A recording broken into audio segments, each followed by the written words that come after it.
Charles, we're in the beautiful city of Paris. Absolutely. A lot has gone on here over the last little while. From what we've seen, Parisians seem to be sick of religion. They're bothered by extremism. Yep. What is the appeal of Jesus and all of that? French and Parisians love beauty, and it's all around us here.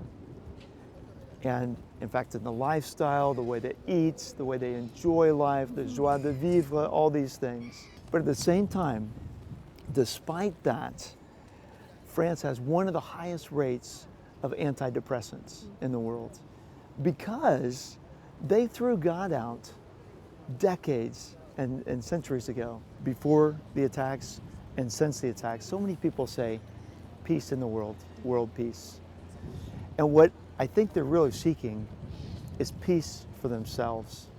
And the awesome thing is, Jesus said, my peace I give to you. And Jesus has that peace and that hope to offer to people.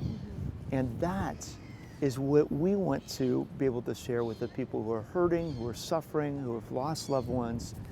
We want to be able to bring that peace and that hope that comes from Jesus Christ. How do you have those conversations, though? I mean, in a place that generally says, keep that in your home if you're going to do that. You're absolutely right. We have to be intentional about doing that. And that's one of the things that I've learned over the past couple of years is it's easy just to, talk to people, have conversations, but we've got to look for ways intentionally on purpose to engage lost people to move to spiritual things. There are people who are truly seeking, whose hearts are open, who are hurting, who are suffering. And, Jesus said, the Spirit of God is out moving in the hearts of men and women, preparing their hearts to seek truth.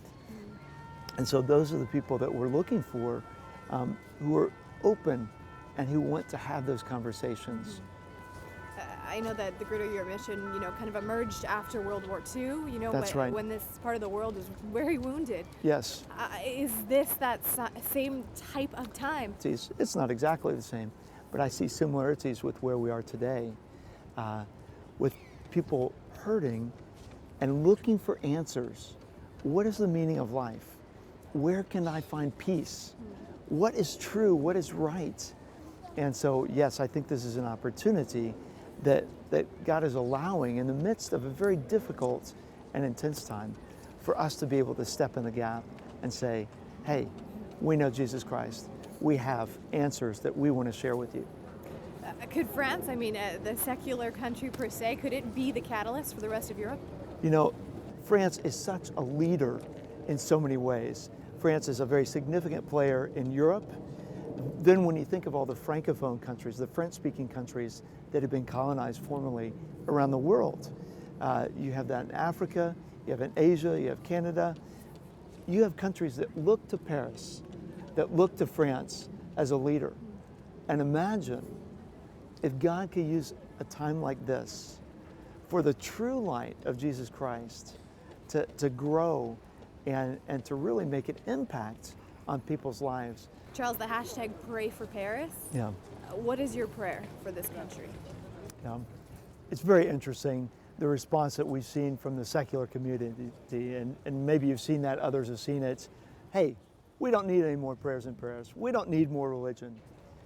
And yet our prayer, my prayer and our prayer is to pray for the believers of France, to pray for the believers of Europe, to see this is our opportunity to step up to the call that God has called each of us to participate in the greater mission of God, to reach all peoples and all nations.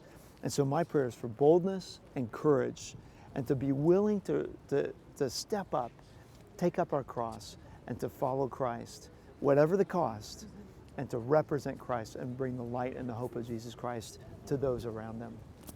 Faith in action. That's right. Thank you so much. Okay, thank you.